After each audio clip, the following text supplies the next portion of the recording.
2월 2일 화요일 아침이 밝았습니다. 어디든지 예수 나를 이끌면 오늘 2절로 찬송하겠습니다.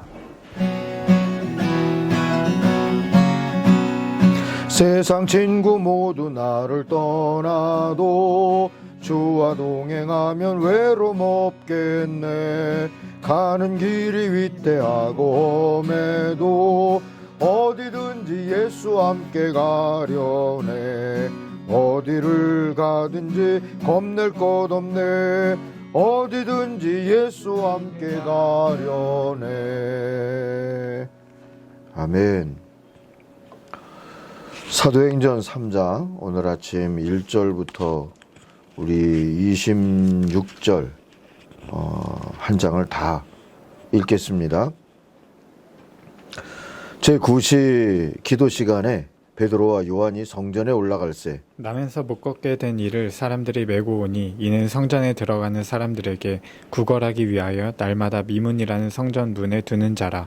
그가 베드로와 요한이 성전에 들어가려 함을 보고 구걸하거늘 베드로가 요한과 더불어 주목하여 이르되 우리를 보라 하니 그가 그들에게 무엇을 얻을까 하여 바라보거늘 베드로가 이르되 은과 금은 내게 없거니와 내게 있는 이것을 내게 주노니 나사렛 예수 그리스도의 이름으로 일어나 걸으라 하고 오른손을 잡아 일으키니 발과 발목이 곧 힘을 얻고 뛰어 서서 걸으며 그들과 함께 성전으로 들어가면서 걷기도 하고 뛰기도 하며 하나님을 찬송하니 모든 백성이 그 걷는 것과 하나님을 찬송함을 보고 그가 본래 성전 미문에 앉아 구걸하던 사람인 줄 알고 그에게 일어난 일로 인하여 심히 놀랍게 여기며 놀라니라.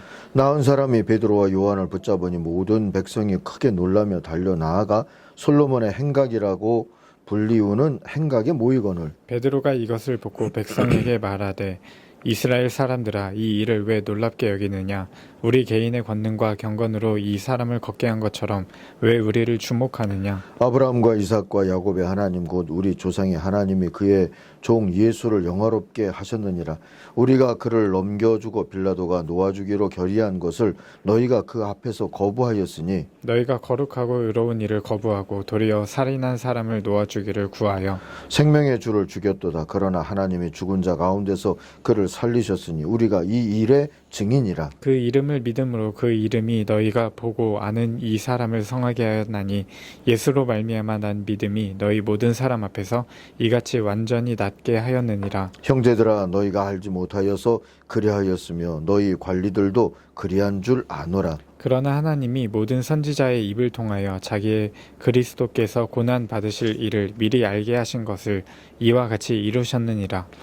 그러므로 너희가 회개하고 돌이켜 너희 죄 없이 함을 받으라. 이같이 하면 새롭게 되는 날이 주 앞으로부터 이를 것이요 또 주께서 너희를 위하여 예정하신 그리스도 곧 예수를 보내시리니 하나님의 영원 전부터 거룩한 선지자들의 입을 통하여 말씀하신 바 만물을 회복하실 때까지는 하늘이 마땅히 그를 받아두리라. 모세가 말하되 주 하나님이 너희를 위하여 너희 형제 가운데서 나 같은 선지자 하나를 세울 것이니 너희가 무엇이든지 그의 모든 말을 들을 것이라. 누구든지 그 선지자들의 말을 듣지 아니하는 자는 백성 중에서 멸망받으리라 하였고 또한 사무엘 때부터 이어 말한 모든 선지자도 이때를 가리켜 말하였느니라. 너희는 선지자들의 자손이요 또 하나님이 너희 조상과 더불어 세우신 언약의 자손이라. 아브라함에게 이르시기를 땅 위의 모든 족속이 너의 씨로 말미암아 복을 받으리라 하셨으니 하나님이 그 종을 세워 복 주시려고 너희에게 먼저 보내사 너희로 하여금 돌이켜 각각 그 악함을 버리게 하셨느니라. 아멘. 오늘 묵상의 제목이 첫걸음의 상상력입니다. 16절을 보실까요? 이것은 예수의 이름을 믿는 믿음에 힘입어서 된 것이니 예수로 말미암아 그 믿음이 이 사람을 여러분 앞에서 이렇게 완전히 성하게 한 것입니다. 처음 예루살렘 교회의 선교의 첫걸음을 우리가 오늘 읽었습니다. 그에 대한 베드로의 증언 중에 한 구절이 바로 16절 믿음으로 된 일이다 하는 증언이 우리가 읽었고요. 첫 번째 생각해 볼 일입니다. 사람이 안 보일 때가 있다는 생각을 좀 나누고 싶어요.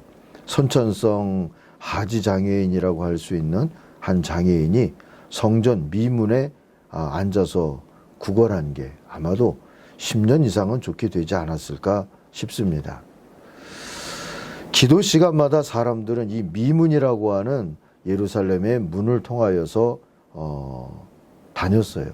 왜냐하면 이 문이 성전에 들어가기가 가장 가까운 그런 문이기 때문이었습니다.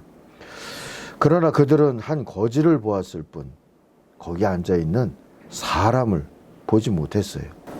그래서 벌받은 건 아니겠지만 이 미문이 지금은 막혀 있습니다. 여러분 배경으로 보이는 그 문에 막혀 있는 문을 보고 있지 않습니까? 그 문은 지금 막혀 있어요. 성전이 없기 때문에도 그렇고 아마 이게 이슬람 사원과 또 이 성전을 찾고자 하는 자들의 관계로 인하여서 아직도 열리지 못하고 있을 겁니다. 이 성전이 있을 때는 가장 가까운 접근 방법이 이 미문을 통과하는 거였는데 지금은 대체로 성지순례를 가면 그 옆에 있는 또 다른 문, 이 양문인데 성전에는 이게 그 터키의 슐라이만 대제가 이걸 꿈을 꾸고 이 성문을 만들고 거기 사자 그 부조를 붙여놨기 때문에 사자문이라고 부르기도 하죠. 그리로 들어가면 비아돌로로사 십자가의 길을 거쳐서 남아있는 통곡의 벽을 보고 그 통곡의 벽 근처에 있는 분문이라고 하는 쓰레기를 내보내는 그런 문으로 나오는 게 성지순례 예루살렘 코스 중에 하나이지요. 어쨌든 이렇게 미문에 앉아있는 한 장애인 거지가 있었는데도 불구하고 많은 사람들은 그냥 지나쳐 다녔어요. 이런 일이 종종 우리 안에도 일어나죠. 하나님께 가장 귀한 건 사람인데 우리는 그 사람을 제쳐두고 그저 기도하러 다니기도 하고요. 사람을 밀어내면서 일하기도 하고요. 사람을 살리자 하면서 사람을 쫓아내기도 하는 일이 일어나곤 합니다. 기도하러 교회 다닌다. 종교적인 행동이긴 하지만 하나님과 상관없는 일이 될 수도 있다 하는 걸 오늘 말씀을 통하여서 깨닫습니다. 그런데 성령 하나님은 이 사람을 보게 만든다 하는 게 오늘 주신 말씀에서 두 번째로 우리가 묵상할 내용입니다. 베드로와 요한이 성전 미문에 앉아있던 이 장애인을 주목해 보았다 그랬어요. 성령 충만한 제자들의 변화입니다. 요한복음 9장에서 보면 선천성 시각 장애인을 보면서 이 사람이 보지 못하는 게 이 사람의 죄 때문입니까? 이 사람의 아버지의 죄 때문입니까? 그런 질문을 하면서 이 시각 장애인의 마음에 다시 한번 상처를 입혔던 자들이 제자들이었어요. 그런데 성령으로 충만해지니까 사람을 보게 된 겁니다. 장애를 잃고 구걸하며 앉아있는 한 거지라기보다는 사람을 봤어요. 그의 아픔을 보았습니다. 주님의 마음으로 그를 지켜보았습니다. 은과 금 곧 돈이 없어도 구원의 역사가 일어나게 된 계기가 바로 사람을 보았고 사람이 보였기 때문인 거죠. 잃어버렸던 사람 또는 잊었던 자들과 함께 교회는 하나님께 영광을 돌릴 수 있게 되었다. 이것이 첫 번 선교의 증언이지 않습니까? 누가복음 10장이 전하는 착한 사마리아 사람의 이야기, 그 실사판, 현실판 같은 게 이 사도행전 3장에서 이루어진 겁니다.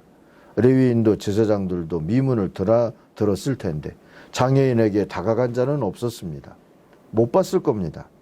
주님보다도 성전의 기득권이 중했던 이들의 눈에 구걸하는 장애인 따위는 안 보였던 게 당연하겠죠.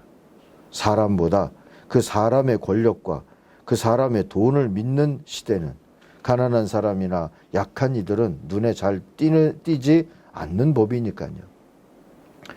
그런데 사마리아 사람처럼 주님의 이야기 속에 나오는 그 사마리아 사람처럼 오직 성령의 권능을 힘입은 베드로와 요한은 한 가난한 장애인에게 자비를 베풀어 줍니다.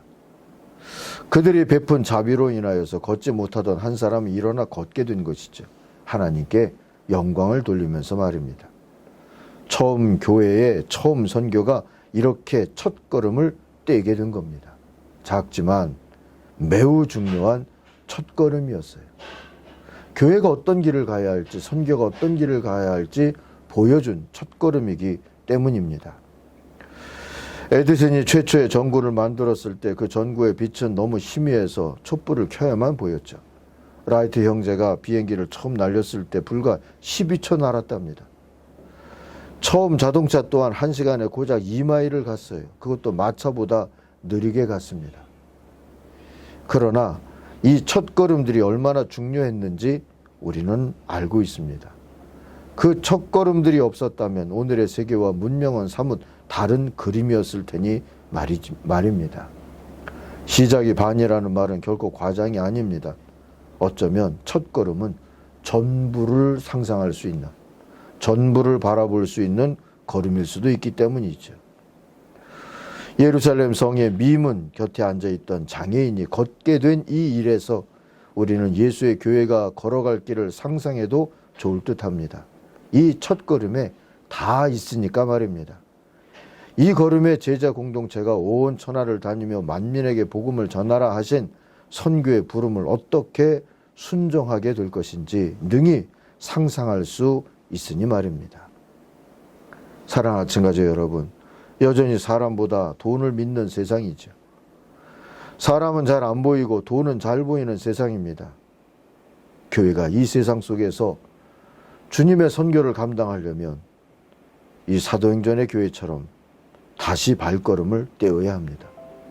성령 충만한 발걸음, 사람을 보면서 사람을 위해서 기도하면서 예수의 이름으로 그 사람을 일으키는 발걸음을 떼어야 합니다. 우리의 포스트 코로나가 그리 되기를 소망하면서 기도하는 이 아침이 되기를 바랍니다. 기도하십시다.